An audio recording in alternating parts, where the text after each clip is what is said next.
Hey guys, and welcome to this video. Today I want to solve this math expression. Maybe you solve this expression like this first. 2 times 2 is 4. 4 plus 2 is 6. 6 times 2 is 12. And 12 plus 2 is 14, and 14 times 2 is 28. But this answer is completely wrong.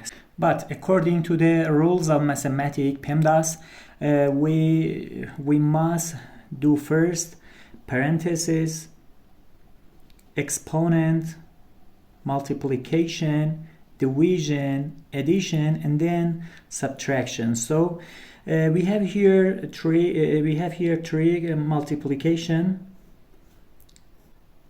that we must do them first. 2 plus 2, 2 times 2 is 4, 2 times 2 is 4, and 2 times 2 is 4. So 4 plus 4 is equal to 3 times 4.